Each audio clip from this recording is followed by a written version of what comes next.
নমস্কার বন্ধুরা, আমি ঝুমাস কিচেনে তোমাদের সবাইকে স্বাগত।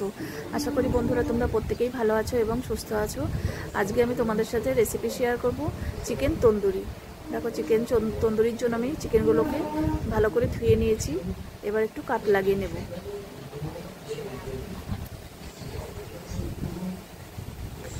এবার দেখো, চাকু দিয়ে এইভাবে কাট লাগিয়ে নিলে ভেতরে মশলাগুলো খুব সুন্দরভাবে ঢুকে যাবে আর নরম খুব তাড়াতাড়ি ফ্রাইটাও হয়ে যাবে।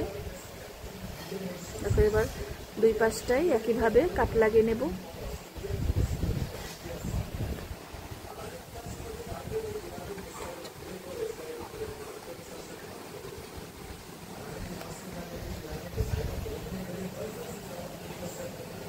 এবার দেখো, কাট লাগিয়ে নেওয়া হয়ে গেছে। এবার কিছু মশলা দিয়ে আমি মেখে রাখবো।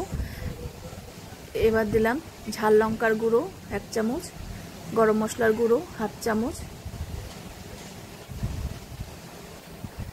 এবার দিলাম গোলমরিচের গুঁড়ো 1/2 চামচ, স্বাদ অনুযায়ী নুন,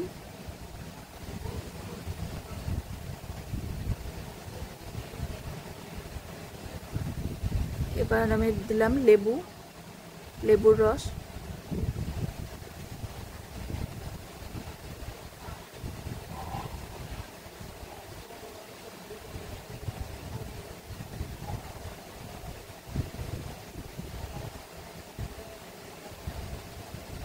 এবার অল্প ভিনেগার দিলাম। ভিনেগার দিলে দেখবে খুব সুন্দরভাবে নরম হয়ে আসবে।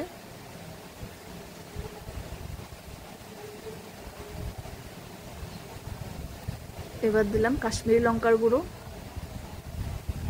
এবার ভালো করে ম্যারিনেট করব, খুব ভালো করে যাতে মশলাগুলো ভেতরে ঢুকে যায় একদম।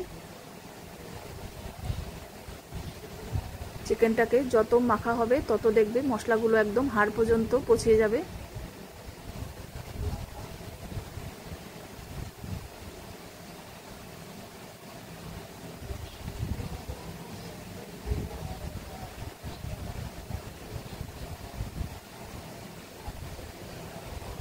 দেখো, খুব সুন্দর করে কিন্তু আমি মেখে নিয়েছি, একদম কোনায় কোনায় ভেতরে একদম মশলাগুলো দিয়ে দিয়েছি।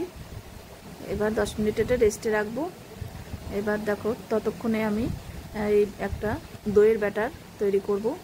দেখো, এখানে কিছুটা দই নিয়ে নিলাম।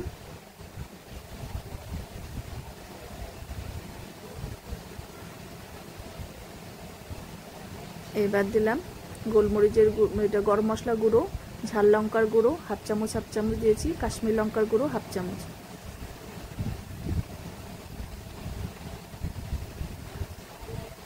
এবার দেখো, এই তন্দুরি মশলাটা আমি দেব। এই 1 চামচ তন্দুরি মশলা দিলাম। এবার অল্প সরষের তেল দিয়ে দিলাম।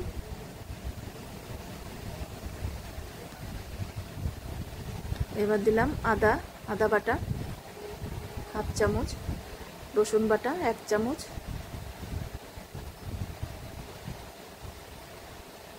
এবার আরেকটু নুন দিয়ে দিলাম, যেহেতু চিকেনে নুন ছিল এখন আরেকটু দিলাম। এবার একটু ফুড কালার দিয়ে দেব। ফুড কালার যদি তোমরা না দিতে চাও তাহলে একটু কাশ্মীরি লঙ্কার গুঁড়ো আর সরষের তেল মেখে দিলেও পরে কিন্তু খুব সুন্দর একটা কালার আসে, সেটাও হবে। আমার কাছে ছিল তাই অল্প ফুড কালার দিয়ে দিলাম। এবার ভালো করে মিশিয়ে নিচ্ছি।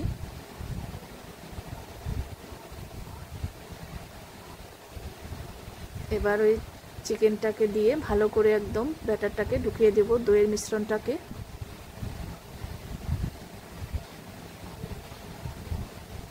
মশলা যত ভালো করে মাখাবে তত দেখবে টেস্ট হবে। তোমাদের যদি এই চিকেন তন্দুরি রেসিপি ভালো লাগে তাহলে অবশ্যই একবার হলো করো। আর ঘরে করলে দেখবে পরিষ্কার পরিচ্ছন্নভাবে আমরা কিন্তু তৈরি করি। আর তোমরা যদি সুন্দর সুন্দর রেসিপি পেতে চাও তাহলে কিন্তু ইউটিউব চ্যানেলে আমার সাবস্ক্রাইব করে রেখো, আর ফেসবুক থেকে দেখলে পেজটাকে ফলো করো। তাহলে আমি যখনই যা নিত্য নতুন ভিডিও ছাড়বো তোমাদের কাছে সঙ্গে সঙ্গে পৌঁছে যাবে। এবার দেখো, এই কাজগুলো কিন্তু একটু সময় নিয়ে করলে পরে বেশি ভালো হবে। দেখো, কত সময় নিয়ে আমি একদম করেছি, ভেতরে পর্যন্ত একদম মশলাটাগুলোকে ঢুকিয়ে দিয়েছি। এবার দেখো, আমি একটা ফ্রাই প্যান বসিয়েছি। ফ্রাই প্যান বলতে এটা একটা চাটু, মানে তাওয়া। এই তাওয়ার মধ্যে একটু তেল দিয়ে দিলাম। শুধু বাটার দিলে দেখবে বাটারটা পুড়ে যাবে, সেজন্য একটু তেলের সঙ্গে বাটার দেবে, তাহলে কিন্তু ভালো হবে। এইবার চিকেনটা দিয়ে দিলাম। যেহেতু চিকেনের পিসটা বড়, সেই জন্য আমি এই তাওয়াটা বসিয়েছি, তাওয়ার মধ্যে ভালো মতন ভাজা হবে। এবার দেখো উল্টিয়ে দিচ্ছি।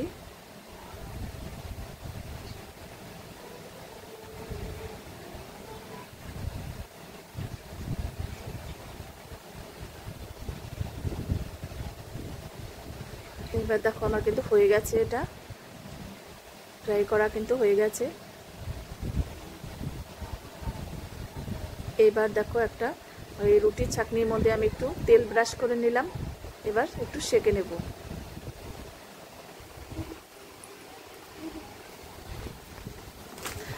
এবার দেখো এই সেঁকে নেওয়ার পালা।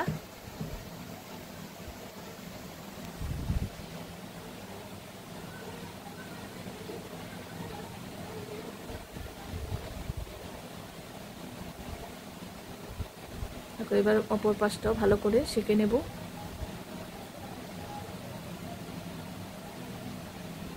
এবার দেখো একটা চারকোল আমি পুড়িয়ে নিচ্ছি। পুড়িয়ে দেখো এবার আমি ফ্রাই প্যানে বসিয়েছি চিকেনগুলোকে। এবার একটু বাটার দিয়ে দিলাম, বাটিটা মাঝখানে বসিয়ে দিয়েছি। এবার দেখো স্মোকি ফ্লেভারের জন্য এই কাজটা করা, তাহলে কিন্তু একদম রেস্তোরাঁয় যেরকম হয় সেরকমই কিন্তু খেতে হবে। দেখো ধোঁয়াটা খুব সুন্দরভাবে কিন্তু হয়েছে।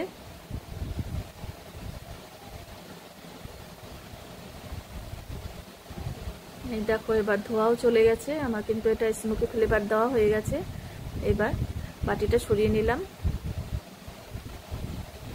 দেখো চিকেন কিন্তু খুব সুন্দরভাবে সেদ্ধ হয়ে গেছে। আমি একটু মাঝে মাঝে ঢেকেও দিয়েছিলাম, সেটা তোমাদের দেখানো হয়নি। ঢেকে দিলে আরও ভালোভাবে খুব নরম হয়ে গেছে। এবার দেখো আমি প্লেটে সার্ভ করে দিচ্ছি। দেখো কত সুন্দর চিকেন তন্দুরি, ওভেন ছাড়া কিন্তু আমাদের ঘরেই কিন্তু গ্যাসেই কিন্তু তৈরি করা যায়। এবার একটু পেঁয়াজ দিয়ে গার্নিশ করলাম। দেখো তোমাদের কিরকম লাগছে, তোমাদের ভালো লাগলে অবশ্যই আমাকে কমেন্টে জানাবে। আজকে তাহলে আমি এখানেই রাখছি, এরপরের দিন আবার নতুন কোনো রেসিপি নিয়ে হাজির হয়ে যাব। তোমরা সবাই সুস্থ থাকো, ভালো থাকো। টাটা বন্ধুরা।